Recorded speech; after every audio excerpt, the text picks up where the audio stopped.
Oscar, let's go way back in your memory for a moment. What are your earliest recollections of Dick Rodgers? When did you first meet him? Well, Dick Rodgers I met as the kid brother of Morty Rodgers, who was a contemporary of mine at Columbia University. And Dick came around one day to see a matinee of the Varsity Show in which I was a leading comedian. Hammerstein at that time was no stranger to you. You'd known him since college days. Since before my college days. I knew him long before I went to college. You see, my brother went to Columbia before I did. He's 4.5 years older, and Oscar is 7 years older. And the first time I ever met Oscar was when I was 13 years old, I think. And that's my first memory of him. A little boy with very dark eyes and in short pants, as I remember. When I tell Dick this story, he claims that he was wearing long pants. Oscar swears that I wore short pants, and I swear I didn't. And that memory stays with me, and I can still see that little boy in Dick. And sometimes it helps me to see that. If he has a very worried look on his face, I know that underneath is that little boy. Did he not write some songs with you during those student days at Columbia? Yes, when I was a student, when I was a freshman at Columbia, he wrote a couple of lyrics, which I set to music that were in the first college show that I did. Well, the song we wrote was There's Always Room for One More. All the other songs were written, the lyrics were written by Larry Hart, but this one lyric of mine was interpolated, and I wrote this with Dick.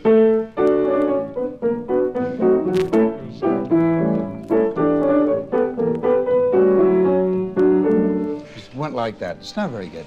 I wonder why there was so much difficulty in getting Oklahoma staged. I've heard the difficulty was that you were a new team, but you had known each other and worked together before. There was an almost superstitious feeling on part of the people in the business that anybody who had worked for 24 years with one man, as I had with Larry, simply couldn't hit it off with a brand new partner. So this sort of put superstitions to rest on, I hope, a permanent basis. Incidentally, how did you get to Oscar? What made you go to him, or did you go to him? Yes, I went to him. I went to him, at least 2 years before Oklahoma. Larry was slipping very fast. I had tremendous faith in Oscar. Oscar had had a bad time of it. But I knew, beyond argument, about this enormous talent. And I felt that if something did happen to Larry, this was the logical direction for me to move in. And I got a car one Sunday and drove down to his farm and told him that I was awfully worried about Larry and I was afraid he wouldn't be able to work very much longer. And I asked Oscar if he thought he'd be interested in collaborating with me. And he told me he was very much interested. Thought he'd like it, thought we'd get on together. And we simply agreed that if and when the time came that Larry wasn't able to work, Oscar and I would work together. And this is simply, may I have the next dance? Mm-hmm. Well, when did Green Grow the Lilacs come into the picture? Green Grow the Lilacs came into the picture after By Jupiter. And at that point, the Guild thought that Larry and I would do the show for them, wanted us to.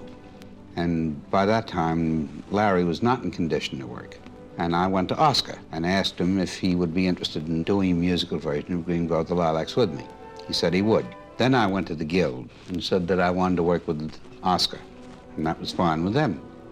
And we started writing what later turned out to be Oklahoma. Mr. Hammerstein, in your career, collaboration seems to be the kingpin, and I assume that this is the most important ingredient of the theater. Yes, I think it is. I think that anyone who doesn't want to be a collaborator had better write a novel and stay away from the theater. But you can't dodge collaboration in the theater. It's not just a matter of an author collaborating with another author or with a composer. To get along in the theater, you must enjoy working side by side with other people, or at any rate, you must be able to tolerate it, because there is no way to dodge it. Olin Downs quoted you as saying, "We are not songwriters, we are people of the theater. We don't just write songs so that people will like them and sing them. We write songs to advance the plot." That's true. You might have added one more clause to that sentence. You might have said, and we hope that people will like them. You want people to like the songs, you want people to like everything you do. If you didn't, you wouldn't be human. And you'd like to walk along the street and hear some kid whistling a tune that you wrote. This is one of the most gratifying sensations in the world.